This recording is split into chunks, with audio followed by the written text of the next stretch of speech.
First and foremost, Latter-day Saints believe in salvation through Jesus Christ. Joseph Smith is a witness of Jesus Christ. Joseph Smith himself didn't claim perfection, didn't claim that he was anything other than a prophet, but he was a human person. He did make mistakes. And that's part of the marvel and the wonder is what God was able to do through his flawed servant, Joseph Smith. In the final moments of their lives, they didn't falter. That's what they really believed, and that's the kind of men they really were. Nobody has brought forth more scripture in the history of the world, as far as we know, than Joseph Smith. I would have, paused and been like, excuse me? What? Hi, Casey.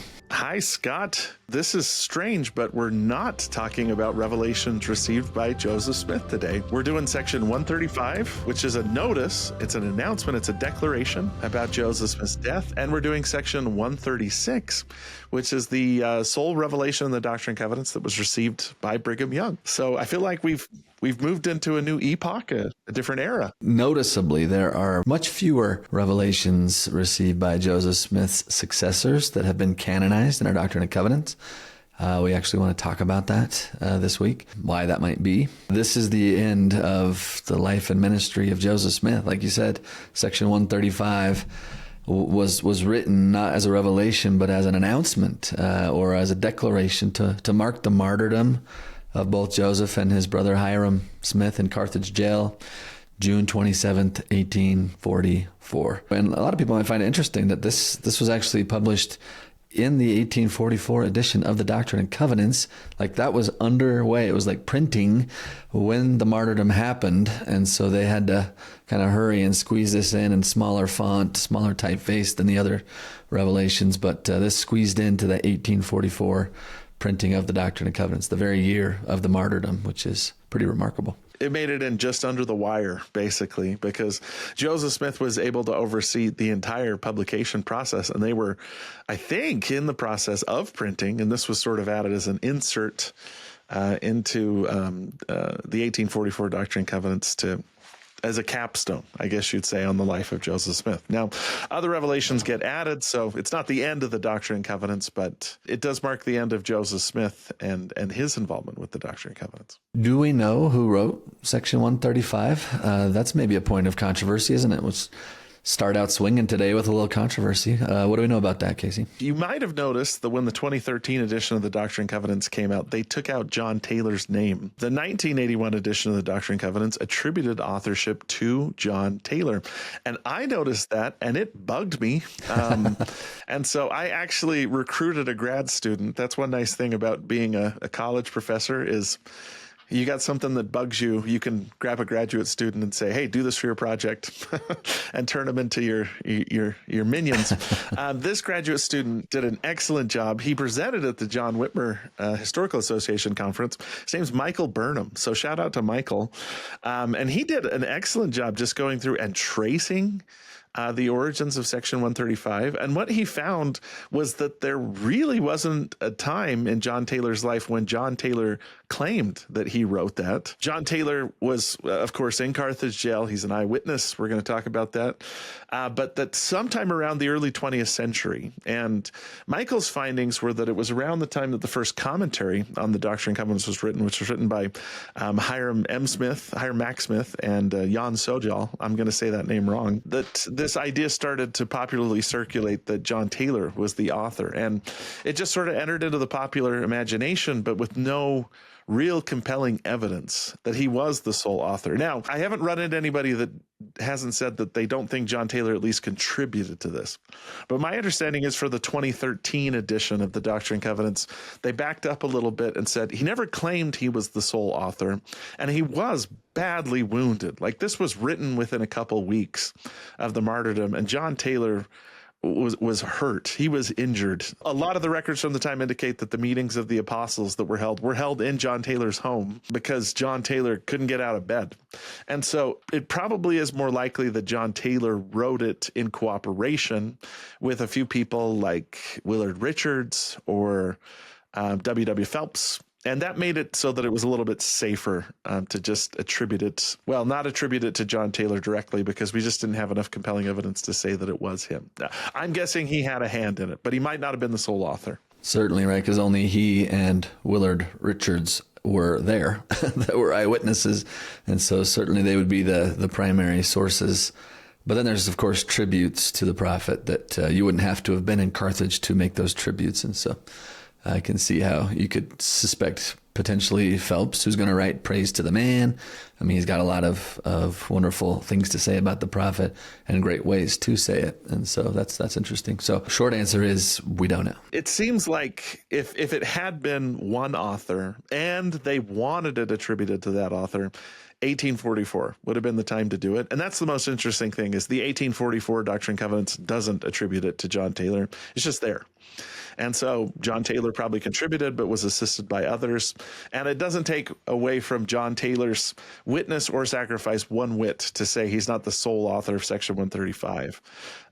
He definitely provided some of the details and acted as a witness of the martyrdom throughout the rest of his life. Like, it was very important to him that people knew what he saw in Carthage jail. And we're going to want to quote from both he and Willard Richards today as we go through this, because they are our prime witnesses. Let me ask you a question kind of set up a little bit here. So this is announcing the martyrdom of Joseph and Hyrum Smith. Can we back up just a little bit? So last time we talked last week was kind of an odd week too. We did section 133 and 134, which is an 1831 revelation and an 1835 revelation. The last time we had a revelation from Joseph that was in Nauvoo was section 132, right? We're talking 1843. So what happened, Casey? Contextually, historically, I know we've done a 5 or 6 hours series on the martyrdom, and we did a lot of detail, but we don't want to do that today. We want to try to be succinct. Like, this is going to be a great exercise in self-control for both of us. But what could you say to kind of contextualize what led up to the martyrdom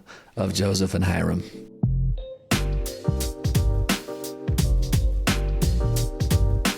In the spring of 1844, there were internal dissensions among the saints that were reaching their apex, and there were external tensions among the neighbors of the saints that were also coming to kind of a breaking point. So the internal factors, some of which we've been covering as we've dealt with the Revelations, the big one was the private introduction of plural marriage, as well as Joseph Smith's teachings about the nature of God. The Nauvoo Expositor, which is the newspaper that kind of lights the spark that leads to Joseph Smith's death, cites plural marriage, plurality of gods, and a number of people in the church, dissenters, saying that Joseph Smith was a fallen prophet.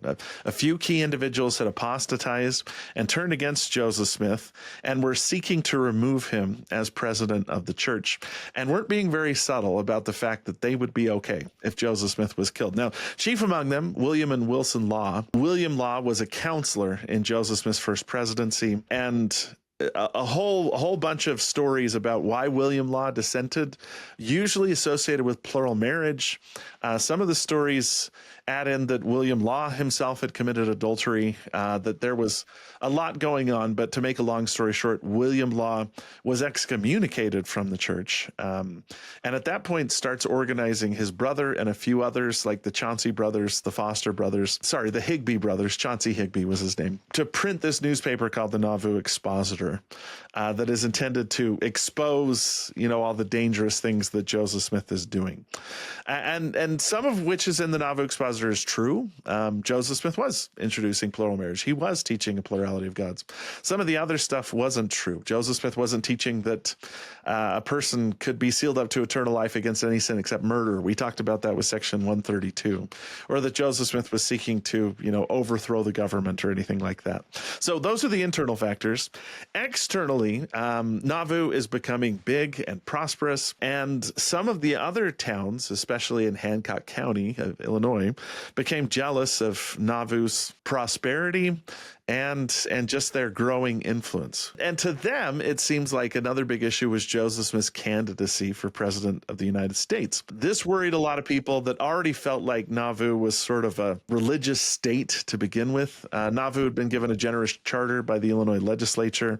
And the people outside of Nauvoo seemed to be primarily motivated by politics. They were worried Nauvoo was becoming too powerful, that the saints would gain a Democratic majority so that they could win any election that they wanted to, especially in Hancock County. And while Joseph Smith's candidacy for the presidency, again, he was killed in June, and presidential elections worked differently back then. He probably wouldn't have been elected president in 1844, but he did control a key voting bloc in a swing state in a hotly contested election. And Joseph Smith also took some controversial stances, like he was anti-slavery, he was pro-annexation of Texas, he wanted to reform prisons and everything like that. So the main guy leading the opposition outside of Nauvoo was a guy named Thomas Sharp. And Thomas Sharp seems to have been okay telling people that Joseph Smith needed to die. William Law is a little more subtle about it, but Thomas Sharp, for instance, wrote in his newspaper, "Joe Smith is not safe out of Nauvoo. We would not be surprised to hear of his death by violent means in some time." And this is the same guy who, leads the mob. There's almost indisputable evidence that Thomas Sharp was in the mob. He's put on trial for the murder of Joseph and Hyrum Smith the year following their murder. He's acquitted, but there's a lot of sneaky stuff that goes on that trial. Listen to our episode on that. So externally and internally, this is just all coming to a head in the spring of 1844. It seems like as Joseph's enemies, both inside and outside of the church, plotted to murder the prophet, they knew they needed a way to get him to Carthage. It seems like that was the goal. And that's when the plan seems to have been hatched to sort of bait the prophet through the printing of that nefarious newspaper. You mentioned the Nauvoo Expositor, the expose sheet meant to throw open all the dirty, nasty things happening in Nauvoo that are supported by Joseph Smith, His Excellency. They're just so slimy the way they talk about him. And so they publish one and only edition of that newspaper. And when they do so, and we're talking William Law, Wilson Law, the Higbee brothers, the Fosters. When they do so, they denounce him as a fallen prophet. They cite as evidence introduction of plural marriage, as you mentioned, plurality of gods, etc. They lean into that political fear, the accusation that Joseph is abusing his political power, mingling church and state, and acting above the law and all that. And these direct attacks were intended to ignite public sentiment against the church and lead Joseph Smith and maybe the city council to do something rash. Well, this is what happens. This leads to an emergency meeting of the city council of Nauvoo. Joseph, acting as mayor, discussed with the city council the libelous accusations printed in the Nauvoo Expositor, and they explored together the best possible responses to this. And they take a couple days to deliberate what they should do. And the decision at the end of those deliberations that the city council comes to was to denounce that newspaper as a public nuisance, and then to authorize the Nauvoo sheriff to stop future publication of the Expositor by destroying the printing press. Now that might seem like, whoa, they just crossed a legal line there. And if that happened today, that definitely would. But through some excellent research done by one Dallin H. Oakes before he came into the Quorum of the 12 Apostles, he researched this deeply, looking at the laws of the time. And he says this: as a young law professor pursuing original research, I was pleased to find a legal basis for this action, the destroying of the press, in the Illinois law of 1844. The amendment to the United States Constitution that extended the guarantee of freedom of the press to protect against the actions of city and state governments was not adopted until 1868, and it was not enforced as a matter of federal law until 1931. And so he says we should judge the actions of our predecessors on the basis of the laws and commandments and circumstances of their day, not ours, close quote. So today that sounds pretty scandalous. In that day, it was arguably legal, right? Arguably legal. President Oakes actually did a 40-page article in a law journal where he discussed the destruction of the Nauvoo Expositor. And he shows that, it was legal at the time, and there was precedent that it had happened in other places. But I think he comes to the conclusion of saying it might not have been the wisest course. But the more I've studied this, the more I've kind of come to the conclusion of I'm not sure what else they were supposed to do. This would have led to bloodshed one way or the other. And it seems like they were trying to quell it. The two words that popped up in the meeting minutes are Hans Mill over and over again. It seems like they kept saying, is this going to cause another Hans Mill? And worried about that, they decided it was better to end the Expositor than to let it continue to stir things up. But stir things up, it did. Their response did, right? It may not have been illegal, but it did inflame the ire and passions of the saints' antagonists. The actions of the Nauvoo sheriff and his posse when they went and actually destroyed the paper and then took the press out into the street, scattered the type, and burnt it. Like, that is what's going to lead to the charges of riot to be pressed against Joseph and the city council. So Joseph will be arrested, and he'll be taken to court twice on charges of riot, and he'll be discharged twice for both of those charges. These legal actions failed to placate the enemies of the saints, however, because they wanted Joseph to be brought to the county seat, to Hancock, to Carthage, right? And they knew if they got him to Carthage, which was the seedbed of anti-Mormonism at that time, Carthage is where the hive of those who hated Joseph Smith the most was. And they knew if they could get him to Carthage, then they could get him. And so that was the ploy, right? If Joseph does something like they did, then we'll arrest him on charges of riot, which will then get him to Carthage. And once he's in Carthage, then we can do with him as we please. Yeah, and this whole thing is shady in the extreme. Like, the entire city council makes the decision to destroy the expositor, and the entire city council goes to Carthage to report to the judge like they've been ordered to do. But then the entire city council is allowed to leave, except for Joseph and Hyrum Smith, who are charged with treason and told they have to stay in Carthage jail, which they never really explain what they mean by treason or why they're just singling out Joseph and Hyrum. Like, the fix was in on all this. It's clear there were things happening behind the scenes. So in the days and weeks that follow the decision to destroy the Nauvoo Expositor, several things happen in rapid succession. So they're charged with riot. There's calls for violence, brazen calls for violence, especially by Thomas Sharp in his newspaper, the Warsaw Signal, and Missourians begin eagerly gathering to Illinois, vowing to exterminate the Mormons. There's that word coming up again. Meanwhile, Joseph Smith writes letters, urgent letters, to Governor Thomas Ford. He's the governor of Illinois. He even writes to U.S. President John Tyler. Unfortunately, the whole thing's done before this gets to John Tyler, and ask for aid, ask for intervention on the state level, intervention on the federal level, somebody to do something before these warring parties in Hancock County can carry out violence. In fact, Joseph does everything he can, in my read, to try and diffuse the violence. You go back and look at the documents, that seems to be his primary worry. So a last-ditch effort was that Joseph and Hyrum actually decide they're going to leave Nauvoo. And one theory is that they may have been to head west. Another theory, and probably more likely one, is that they were going to try to go to Washington, D.C.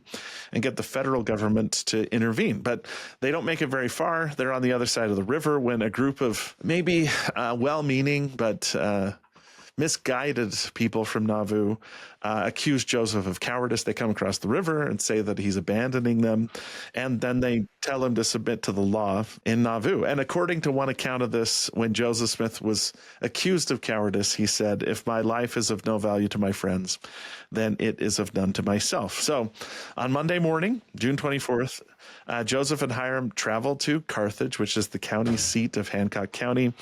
And when he gets there, they're accused of riot.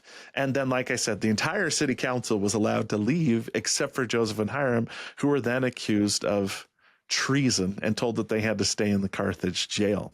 Meanwhile, local militias in Carthage, the Carthage Greys and the Warsaw militia, are openly saying that Joseph and Hyrum aren't going to leave Carthage alive. So Joseph and Hyrum are brought to Carthage jail. And just to capture one sentiment, the publishers of the Nauvoo Expositor, for instance, had said, "There was nothing against these men," meaning the Smith brothers. "The law could not reach them, but powder and ball would, and they should not go out of Carthage alive." So that seems to have been the plan. Get them to Carthage and then make it look like it's a mob action. But I want to stress, it's not a mob action. We call it that because I guess legally it was, but we know who attacked the jail. It was the Warsaw militia. Several people were put on trial for Joseph Smith's murder. It's not an act of passion, I guess you'd say. It was calculated and cold.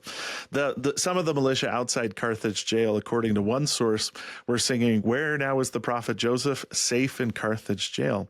And even Thomas Ford, the governor of Illinois, who does come to Carthage, seems to have been complicit either directly or through being naive in the death of Joseph and Hyrum. Joseph, for instance, told one of his associates in the jail that what worried him most was that something was going to happen to Hyrum. He said this, "Could my brother Hyrum but be liberated, it would not matter so much about me." And maybe he seems to have, as in his letters, Joseph, gone back and forth on whether or not they were going to be okay. In one of the last letters he writes to his wife, Emma, though, he writes, "I am very much resigned to my lot, knowing I am justified and have done the best that could be done. Give my love to the children and all my friends." So that's the scene. They're in Carthage jail, and that's when the attack comes. And this account, section 135, is just about the earliest account of the martyrdom that's been written. Maybe Willard Richards is a little bit earlier, but it's written within weeks. And so it's a fairly reliable description of what happened in Carthage jail, as brief a description as it is. Yeah, President Oakes, he calls this a political assassination. That's what he calls the martyrdom of Joseph, because he's the first presidential candidate of the United States history to be martyred, right? There's no one before Joseph Smith. And President Oakes, I think rightfully, is calling this a Carthage conspiracy. It is a political assassination. And Thomas Ford may not have had any religious motive, but political, there's a case to be made there for sure. And thanks for mentioning the name of the books written by President Oakes. Since he's become the president of the church, I've had people asking me, what book should I read? And there's a good biography, and he's written several devotional books. But for me, his best book is Carthage Conspiracy. It's just really good. And he even did a podcast with the Joseph Smith papers a couple of years ago where he explained his legal research, that he literally went to Carthage and nobody had opened the files on the murder trial of Joseph Smith since it had happened in 1845. And he was the first person to actually go through it. Then he teamed with this great Latter-day Saint historian, Marvin Hill. And it's a really good book. Like, it's very, very well done. It warms my heart a little bit to think that our prophet is also a pretty good historian. That makes me happy. Very good. Well, let's get into the content of section 135.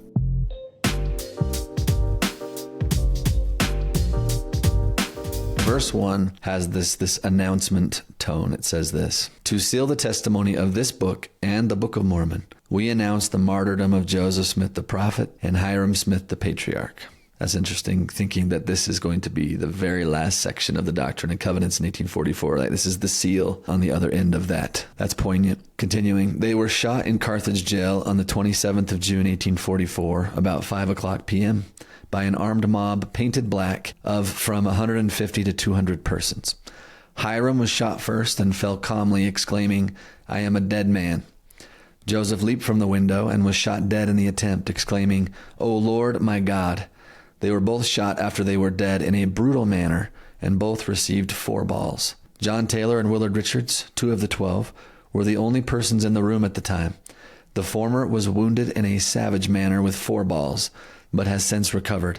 The latter, through the providence of God, escaped without even a hole in his robe," which is a phrase that is reminiscent of a prophecy that Joseph apparently made to Willard Richards about a year before this happened, where he said something like this to Willard. He said, "Willard, the day will come when you will see your friends fall on your right hand and on your left in a volley of balls, and not a hole will pierce your robe," or something like that, or your garment, or some phrase like that. Yeah, the phrase, if I recall it, was, "The bullets will fly around you like hailstones, but you alone will remain untouched." And what do you do if someone comes up and says that to you, especially someone that's prophetic? I would have, paused and been like, "Excuse me? What? Can you elaborate further?" Apparently Joseph asked him, "Do you believe me?" And he said, "No."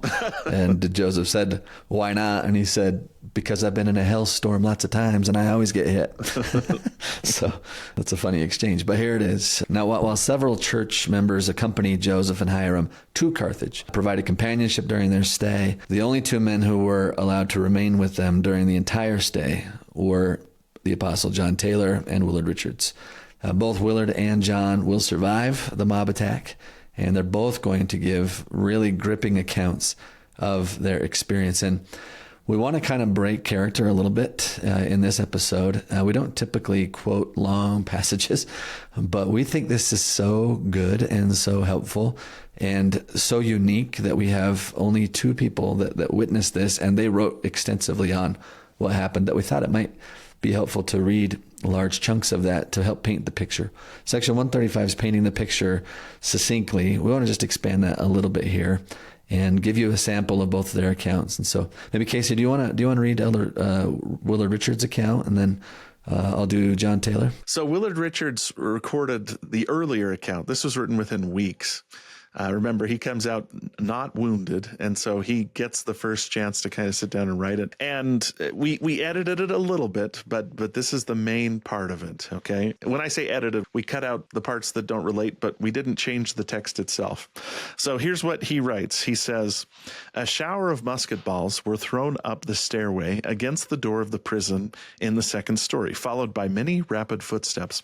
While Generals Joseph and Hyrum Smith, Mr. John Taylor, and myself, who were in the front chamber, closed the door of our room against the entry at the head of the stairs, and placed ourselves against it, there being no lock on the door and no catch that was usable.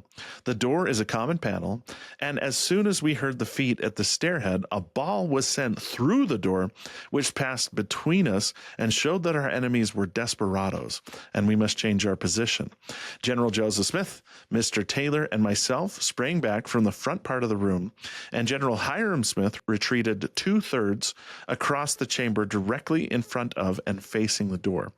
A ball was sent through the door, which hit Hyrum on the side of his nose when he fell backwards, extended at length without moving his feet. From the holes in his vest, the day was warm and no one had on their coats on but myself, pantaloons, drawers, and shirt, it appears evident that a ball must have been thrown from without through the window, which entered his back on the right side, and passing through lodged against his watch, which was in his right vest pocket, completely pulverizing the crystalline face, tearing off the hands and mashing the whole body of the watch. At the same instant, the ball from the door entered his nose. As he struck the floor, he exclaimed emphatically, 'I'm a dead man.'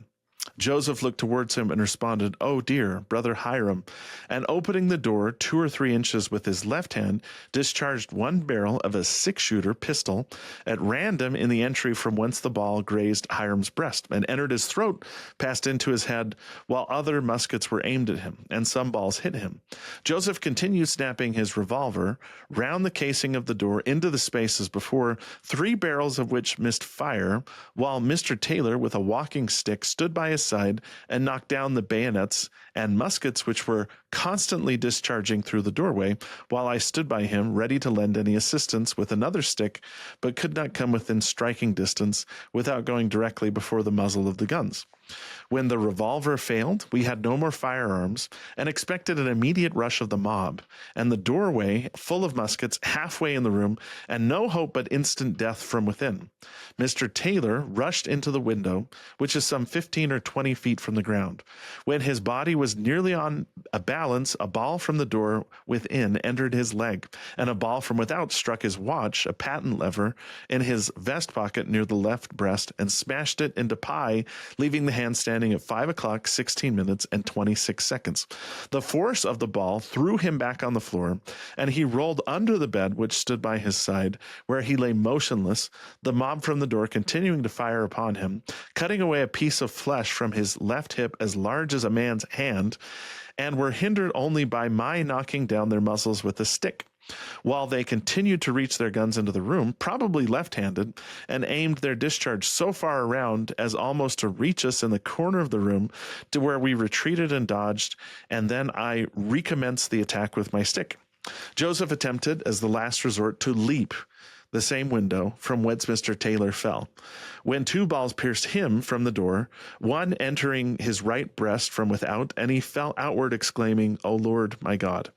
As his feet went out the window, my head went in, the balls whistling all around. He fell on his left side, a dead man. At this instant, the cry was raised, 'He's leaped out the window,' and the mob on the stairs and in the entry ran out. I withdrew from the window, thinking it of no use to leap out on 100 bayonets, then around General Smith's body. Not satisfied with this, I again reached my head out of the window and watched some seconds to see if there were signs of life, regardless of my own, determined to see the end of him I loved. Being fully satisfied that he was dead, with 100 men near the body and more coming around the corner of the jail, and expecting a return to our room, I rushed towards the prison door at the head of the stairs, and through the entry from whence the firing had proceeded, to learn if the doors into the prison were open. When near the entry, Mr. Taylor called out, "Take me." I pressed my way till I found all doors unbarred, returning instantly, caught Mr. Taylor under my arm, and rushed by the stairs into the dungeon or inner prison, stretched him on the floor, and covered him with a bed in such manner as not likely to be perceived, expecting an immediate return of the mob. I said to Mr. Taylor, "This is a hard case to lay you on the floor, but if your wounds are not fatal, I want you to live to tell the story." I expected to be shot the next moment, and stood before the door, waiting the onset. Willard Richards. So tons of interesting details in that. And that is as close as we get to a contemporary account written down within a couple weeks after. But you can see that, there was little defense to be made. Joseph Smith does fire back with a pistol that he has, but he titles the entire account 2 minutes in jail, meaning what it probably took me longer than 2 minutes to read just happened so fast. It was almost hard for him to gain an account of what had actually occurred. Just boom, boom, boom. It happened really quick. And then several years later, John Taylor will finally record his account of this.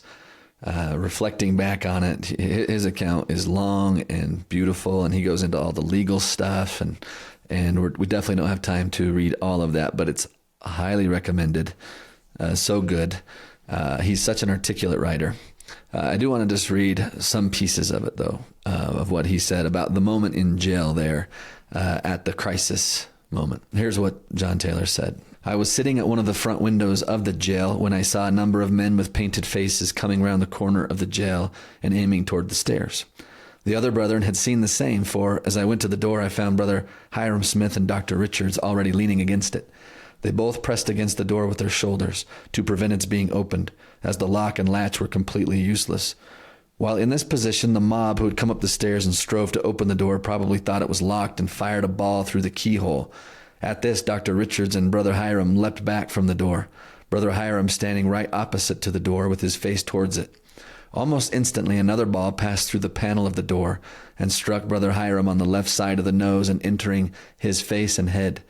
Simultaneously, at the same instant, another ball from the outside entered his back, passing through his body and striking his watch."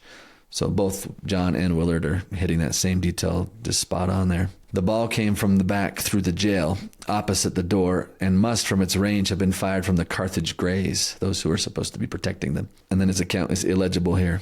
"A firearm shot close by the jail would have entered the ceiling, we being in the second story, and there never was a time after that Hyrum could have received the latter wound.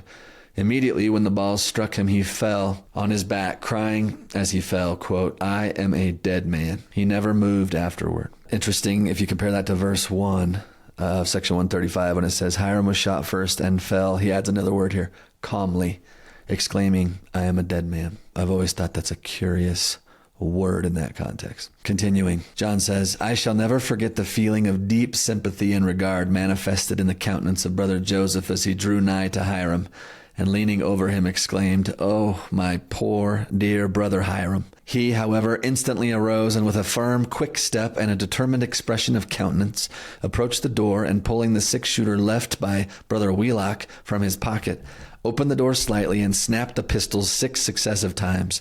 Only 3 of the barrels, however, discharged. I afterwards understood that 2 or 3 were wounded by these discharges, 2 of whom, I am informed, died. I had in my hands a large strong hickory stick brought there by Brother Markham and left by him, which I had seized as soon as I saw the mob approach, and while Brother Joseph was firing the pistol, I stood close behind him. As soon as he had discharged it, he stepped back, and I immediately took his place next to the door, whilst he occupied the one I had done while he was shooting. Dr. Richards at this time had a knotty walking stick in his hands belonging to me, and stood next to Brother Joseph a little further from the door in an oblique direction, apparently to avoid the rake of the fire from the door. The fire firing of Brother Joseph made our assailants pause for a moment. Very soon after, however, they pushed the door some distance open and protruded and discharged their guns into the room, when I parried them off with my stick, giving another direction to the balls. It certainly was a terrible scene. Streams of fire as thick as my arm passed by me as these men fired, and unarmed as we were, it looked like certain death. I remember feeling as though my time had come. But I do not know when in any critical position I was more calm, unruffled, and energetic, and acted with more promptness and decision. It certainly was far from pleasant to be so near the muzzles of those firearms as they belched forth their liquid flame and deadly balls. While I was engaged in parrying the guns, Brother Joseph said, "That's right, Brother Taylor. Parry them off as well as you can." These were the last words I ever heard him speak on earth. I'm going to pause right there for a second and just underscore the point you made earlier about authorship. The phrase, "O Lord my God," was a Willard Richards remembrance. John Taylor did not hear that, according to this account, right? And so section 135 contains both, which tells you this is definitely a composite of some sort, just to bolster your point there. Continuing, every moment the crowd at the door became more dense as they were unquestionably pressed on by those in the rear ascending the stairs, until the whole entrance at the door was literally crowded with muskets and rifles, whilst with the swearing, shouting, and demoniacal expressions of those outside the door and on the stairs, and the firing of guns mingled with their horrid oaths and execrations, made it look like pandemonium let loose, and was indeed a fit representation of the horrid deed in which they were engaged. After parrying the guns for some time, which now protruded thicker and further into the room, and seeing no hope of escape or protection there, as we were now unarmed, it occurred to me that we might have some friends outside. There might then be some chance of escape, but here there seemed to be none.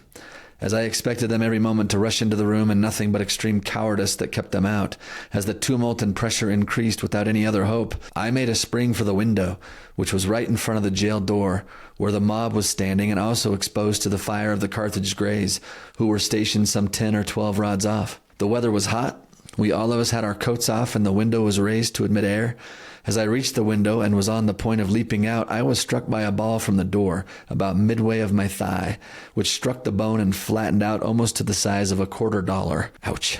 And then passed on through the fleshy part of within about half an inch of the outside. I think some prominent nerve must have been severed or injured, for as soon as the ball struck me, I felt like a bird when shot, or an ox struck by a butcher, and lost entirely and instantaneously all power of action or locomotion. I fell onto the window-sill and cried out, "I'm shot!" Not possessing any power to move, I felt myself falling outside of the window, but immediately I fell inside, from to me at that time an unknown cause. When I struck the floor, my animation seemed restored, as I have sometimes seen squirrels and birds after being shot. As soon as I felt the powers of motion, I crawled under a bed which was in the corner of the room, not far from the window, when I received my wound. While on my way under the bed, I was wounded in 3 other places. One ball entered a little below the left knee and never was extracted. Another entered the forepart of my left arm a little above the wrist and passed down by the joint. It lodged in the fleshy part of my hand, about midway in my hand and a little above the upper joint of my little finger. Ooh. Another struck me on the fleshy part of the left hip and tore away the flesh as large as my hand, dashing the mangled fragments of flesh and blood against the wall. My wounds were painful, and the sensation produced was as though a ball had passed through and down the whole length of my leg. I very well remember my reflections at the time. I had a very painful idea of becoming lame and decrepit and being an object of pity, and I felt as though I had rather die than be placed in such circumstances. He then talks about seeing Willard Richards headed toward the door, who then opened it. He says, "Then he returned and dragged me along to a small cell prepared for criminals." Brother Richards was very much troubled and exclaimed, "Oh, Brother Taylor, is it possible that they've killed Brother Hyrum and Joseph? It cannot surely be. And yet I saw them shoot him." And elevating his hands 2 or 3 times, he exclaimed, "O Lord, my God, spare thy servants." He then said, "Brother Taylor, this is a terrible event." And he dragged me further into the cell, saying, "I'm sorry I can't do better for you." And taking an old filthy mattress, he covered me with it and said, "That may hide you, and you may yet live to tell the tale. But I expect they will kill me in a few moments." While laying in this position, I suffered the most excruciating pain. Soon afterwards, Brother Richards came to me, informing me that the mob had fled, and at the same time confirming my worst fears that Joseph was assuredly dead. I felt a dull, lonely, sickening sensation at the news when I reflected that our noble chieftain, the prophet of the living God, had fallen, and that I had seen his brother in the cold embrace of death. It seemed as though there was an open void or vacuum in the great field of human existence to me, and a dark, gloomy chasm, blank or void in the kingdom, and that we were left alone. Oh, how lonely was that feeling! How cold, barren, and desolate. In the midst of difficulties, he was always the first in motion. In critical positions, his counsel was always sought. As our prophet, he approached our God and obtained for us his will. But now our prophet, our counselor, our general, our leader was gone. And amid the fiery ordeal that we then had to pass through, we were left alone without his aid, and as our future guide for things spiritual or temporal, for all things pertaining to this world or the next, he had spoken for the last time on earth. These reflections, John Taylor concludes here, and 1,000 others flashed upon the mind. I thought, why must the good perish and the virtuous be destroyed? Why must God's nobility, the salt of the earth, the most exalted of the human family, and the most perfect types of all excellence, fall victims to the cruel, fiendish hate of incarnate devils? The poignancy of my grief, I presume, however, was somewhat allayed by the extreme suffering that I endured from my wounds. Close quote. People were good writers back then, especially John Taylor and Willard Richards. And I will say there is so much back and forth over what actually happened in Carthage jail that it seems like every year someone comes up with a new theory or a new twist to the story. But I would say this should be the foundation. If you're interested in studying what happened in the last moment of Joseph Smith's life, start with these two and then work your way outward, because theories get overturned all the time. Like John Taylor's watch.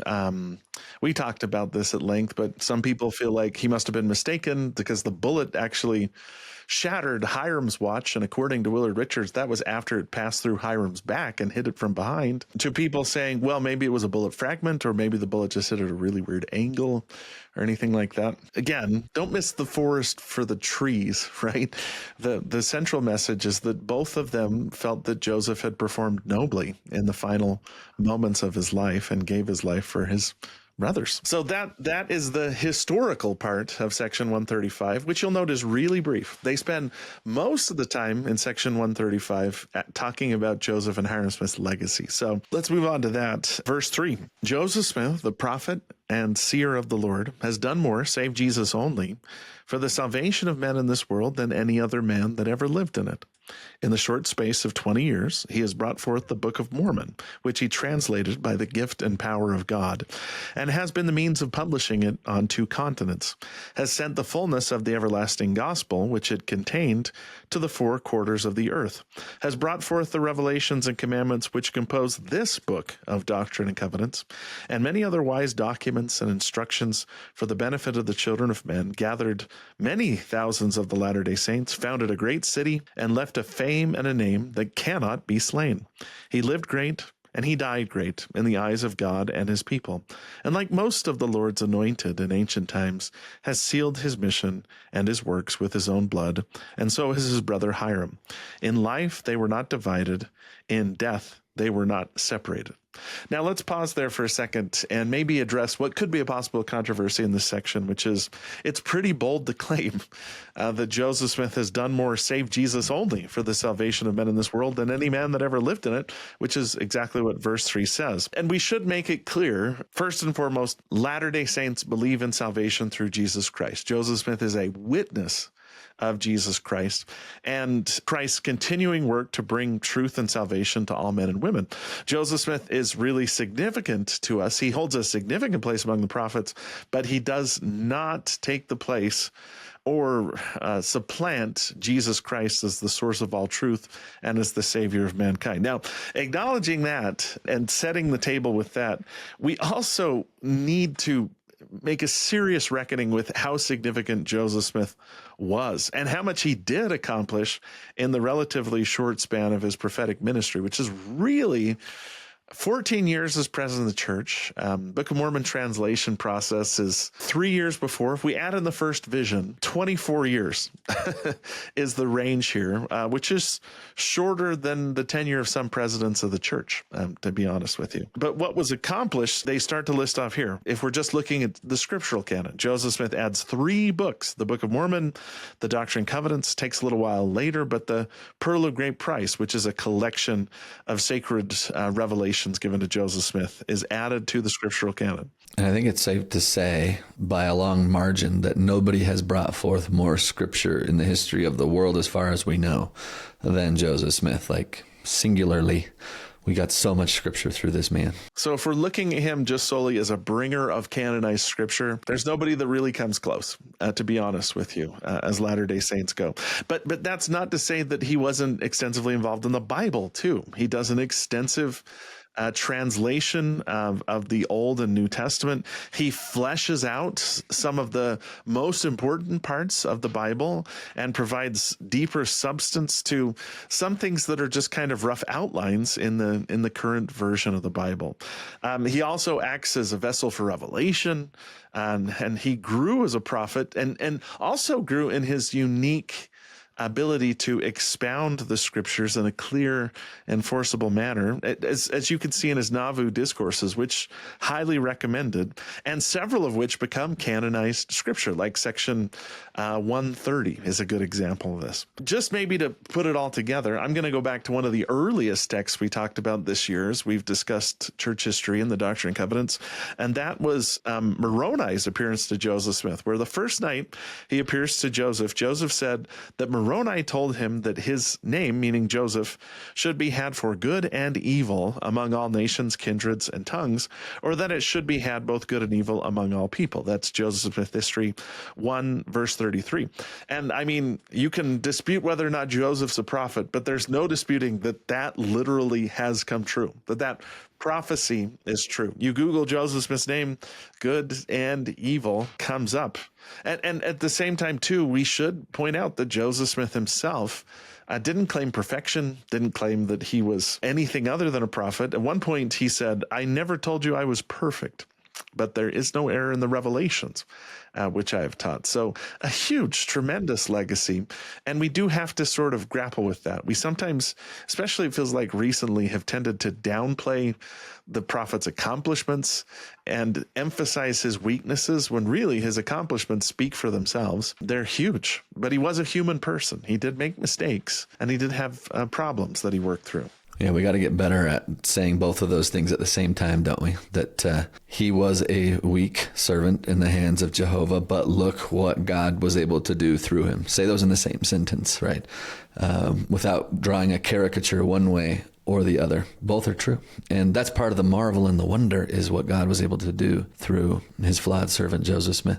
More than any other save Jesus only when it comes to salvific significance for the human family. That's incredible. I think about the temple ordinance. We didn't even talk about that, but the temple ordinance is like just that. Like, how many billions of people on both sides of the veil will be impacted because of the temple ordinances that were revealed through Joseph Smith, right? Like, there you go. Just that alone puts him again in a category all his own in terms of instrumentality towards salvation.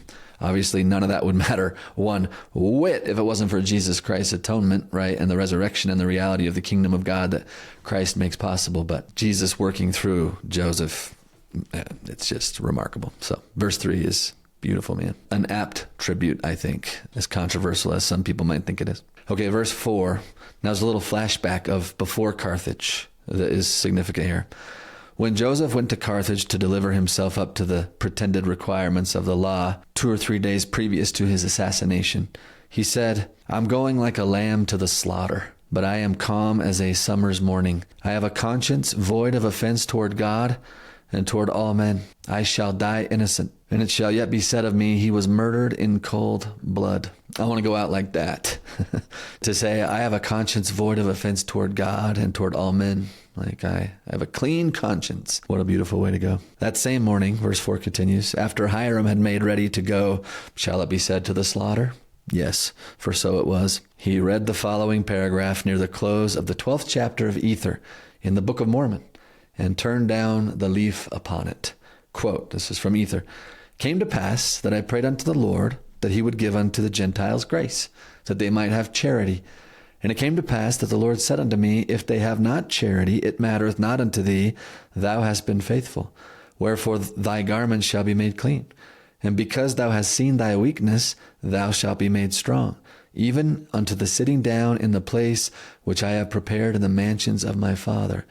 And now I bid farewell unto the Gentiles, yea, and also unto my brethren whom I love, until we shall meet before the judgment seat of Christ, where all men shall know that my garments are not spotted with your blood. Close quote. And then verse 5 concludes, the testators are now dead, and their testament is in force. That's interesting, right? That in their final moments, they'd be quoting from and finding comfort from the Book of Mormon, right? If this was all a fraud, they would not do that. I remember Elder Holland standing up in General Conference and making this point very passionately. He even held the Book of Mormon that Hyrum had, the very book. Remember this moment in General Conference? And he actually opened up to the page that still had the corner kind of bent down, that last passage that Hyrum had read. And Elder Holland said with some emotion in his voice. In fact, let's go ahead and play that clip from Elder Holland in General Conference so you can hear the passion in his voice. Here's what he said. In this their greatest and last hour of need, I ask you, would these men blaspheme before God by continuing to fix their lives, their honor, and their own search for eternal salvation on a book, and by implication a church and a ministry they had fictitiously created out of whole cloth? Never mind that their wives are about to be widows and their children fatherless. Never mind that their little band of followers will yet be houseless, homeless, and friendless, and that their children will leave footprints of blood across frozen rivers and an untamed prairie floor. Never mind that legions will die and other legions live, declaring in the four quarters of this earth that they know the Book of Mormon and the church which it espouses it to be true. Disregard all of that and tell me whether in this hour of death these two men would enter the presence of their eternal judge, quoting from and finding solace in a book which, if not the very word of God, would brand them as impostors and charlatans until the end of time. They would not do that. They were willing to die rather than deny the divine origin and the eternal truthfulness of the Book of Mormon.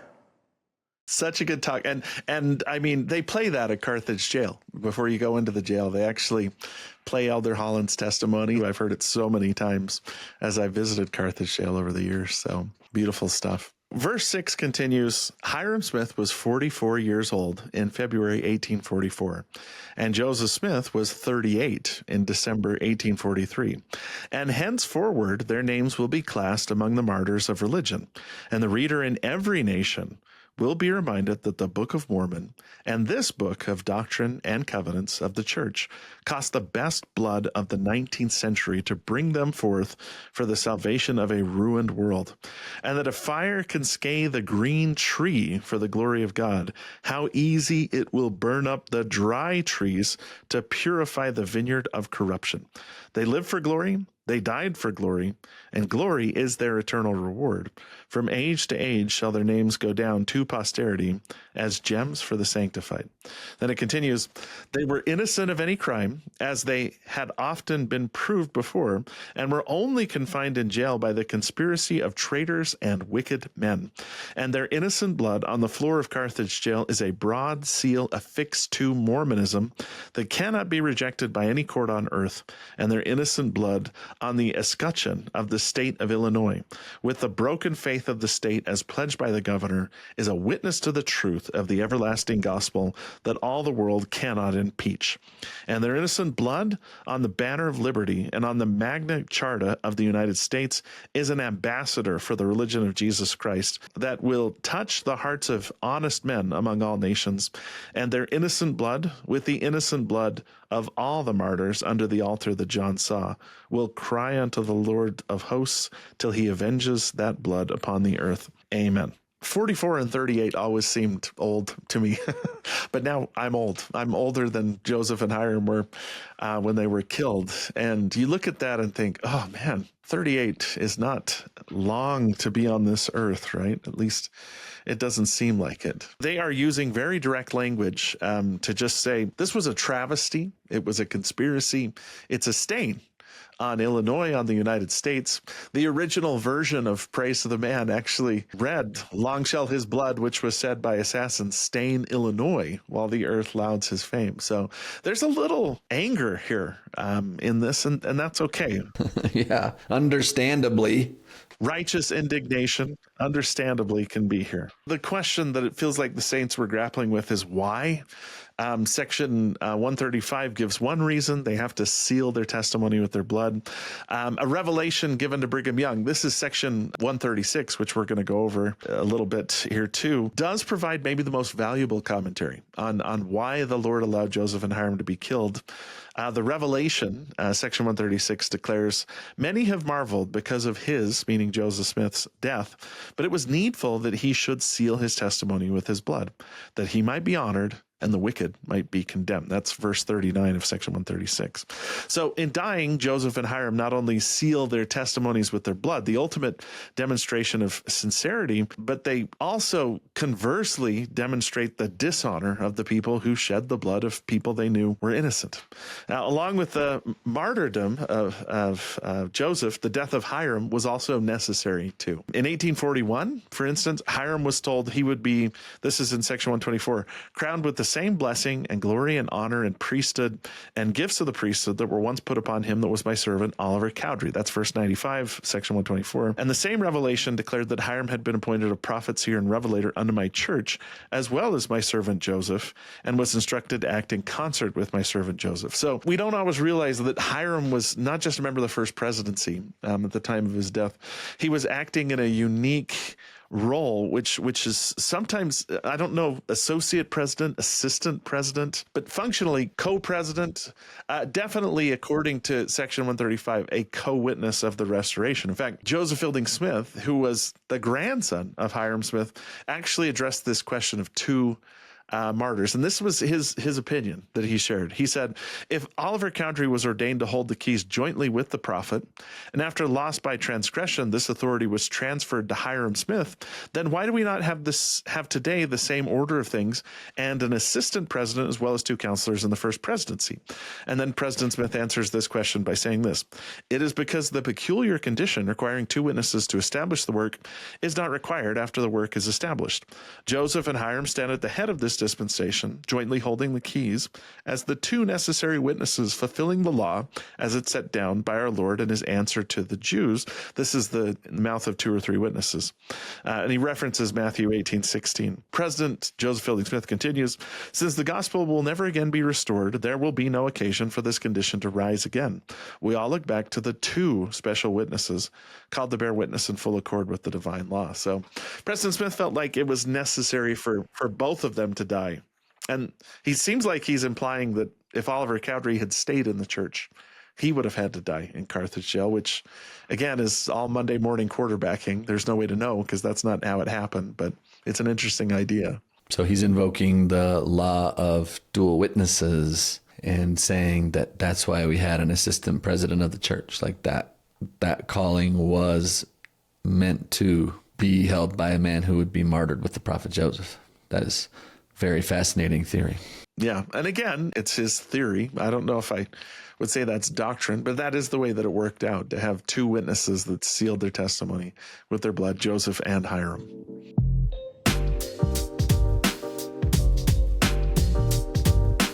There's no shortage of controversy surrounding the death of Joseph Smith. That's why it took us, 10 episodes to cover it, and then we kept on going. But let's maybe pick out one that section 135 does highlight, which is Joseph a martyr if he used a gun in his defense? So he fired back at the mob. I've read some sources that have said Joseph Smith died in a gunfight. Is that an accurate depiction, and does that take away Joseph's status as a martyr? I mean, I guess Hyrum would still be a martyr. He didn't fire back, but Joseph fired back. So is he not a martyr? Yeah, I've seen that recently too. I saw it on I think it was an Instagram comment. Some hater had posted that was trying to smear Joseph Smith and not even give him the dignity of the title of martyr because he had a gun in Carthage jail and he fired back. So first of all, let's just acknowledge that indeed Joseph did have a gun. We know from John Taylor's account that Cyrus Wheelock, a church member, had actually smuggled a gun in that very morning. Here's what John Taylor said. He said, quote, "Cyrus Wheelock came in to see us, and when he was about leaving, he drew a small pistol, a 6-shooter, from his pocket, remarking at the same time, 'Would any of you like to have this?' And Brother Joseph immediately replied, 'Yes, give it to me.' Whereupon he took the pistol and put it in his pantaloons pocket. Brother Wheelock went out on some errand and was not suffered to return." So that morning, he does have a pistol. And then we saw that he does. Right after Hyrum Smith gets shot, Joseph will then rush the door and he'll open it and he'll fire. And I think that's part of the context that we need to remember, that even though he may have known that he was going to die, as he had said to his friends in Nauvoo, that I'm going like a lamb to the slaughter, we have to remember that he's not alone in the jail. And I think anyone with the moral intuitions that Joseph Smith had would want to defend their friends, right? He's trying to protect his friends. And so Joseph doesn't use the weapon until after Hyrum is murdered, and it's clear that the mob is determined to take their lives, right? I think this is important. So it can be argued that Joseph's actions in firing the pistol actually does save the lives of Willard Richards and John Taylor. Remember how John Taylor said that Joseph hit a couple guys and maybe some of them even died? We don't actually know if that's true or not. That was a rumor in John Taylor's time, but that did cause the mob to pause, right? They most likely needed time to remove their wounded people from the narrow hallway. And also, the mob now knew that their intended victims possessed a means to protect themselves, which may have kept the mob from directly storming the entire room, right? John Taylor talks about how they stood at the doorway like cowards. They wouldn't rush into the room all the way because now there was some uncertainty as to whether or not others had guns too, right? And so it's just interesting to think that action may have actually saved the lives of John Taylor and Willard Richards. I'm trying to think, like in ancient times, it seems like prophets had acted to defend themselves and their friends without forfeiting their right to be called Christians or disciples or martyrs. Two things struck me this time as we read the martyrdom accounts again. One was both John Taylor and Willard Richards just flat out say Joseph fired back, and they don't seem to have any moral problems with it. I mean, and if a mob is coming to kill you and they've already killed one person in your group, which both of them make clear Hyrum was killed before Joseph fired a shot back at the mob, and you have a gun, use it. Defend yourself. You could make a pretty good case that Joseph and his actions saved the lives of John Taylor and Willard Richards. The other thing that struck me was the lengths to which Willard Richards went to explain that the mob was kind of sticking their guns into the room. He even says like left-handed so that they would still be shielded, that Joseph's actions just basically caused the mob to back off. Otherwise, they probably would have run into the room and bayoneted everybody to death.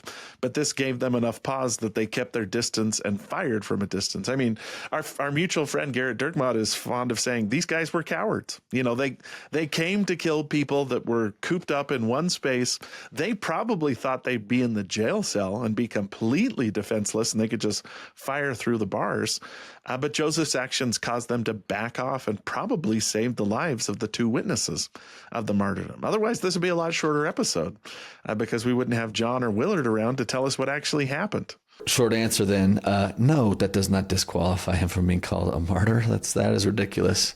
Even like etymologically, okay, the word martyr is just this Greek word martus. Martus means witness. That's what it means.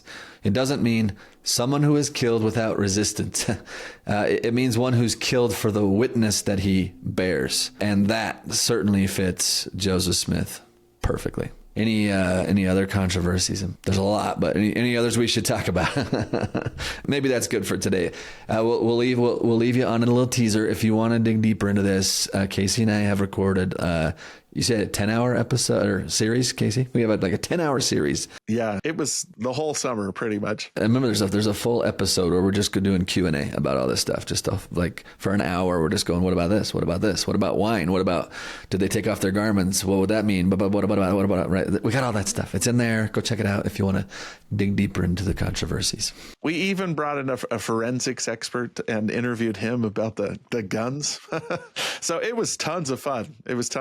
But we're trying to keep it short today. So just know, not only could we go on for 10 hours, we actually have gone on for 10 hours about all the controversies surrounding the martyrdom. That's just kind of the big one. If this is your only episode you're going to listen to on the martyrdom of Joseph Smith, yeah, he's a martyr. It's no doubt in my mind. He acted nobly. Yeah, 100%. Okay, last C, consequences. Casey, what's the aftermath of section 135, or what flows from this section? It does a great job stating the consequences itself, right? That Joseph and Hyrum have sealed their testimony with their blood, that the guilt of their assassination rests upon the state of Illinois and the United States of America, that there's going to be consequences because of that. But I would say the most important thing for me is this idea that in the final moments of their lives, they didn't falter. As Elder Holland points out, they're reading the Book of Mormon the day that they're killed. And that doesn't seem like something you would do if the whole thing was a fraud and made up. And they're also, according to one source, they're preaching to the guards in jail. Joseph Smith bore his testimony of the Book of Mormon, according to Dan Jones, who was there right up until the martyrdom happened. And all of this just speaks to their sincerity. There's that old phrase that you find out what a man actually is when he's held over the rim of the volcano. And in the last moments of Joseph Smith's life, he's thinking of others. He's calling out to God. He and Hyrum are both still earnestly and sincerely studying the Book of Mormon and teaching its tenets to other people. So, I mean, it's hard to question their sincerity when you read Carthage Jail, though. I guess people can draw whatever conclusions they want from it, and a billion conclusions have been drawn. But my conclusion is that the last acts of their life demonstrate genuine sincerity in their beliefs. You want to know what they believe, and you want to know what kind of men they are? There you go. That's what they really believed, and that's the kind of men they really were. Well, there's one more section to go this week, so catch us in the next episode. We're going to talk about the Trek West, section 136, the only revelation received by Brigham Young that has been canonized in our Doctrine and Covenants. So stay tuned for that. Look for that one coming up this week as well. So with that, thank you again, Casey. Always a pleasure, and we'll see you in the next one. See you in the next one.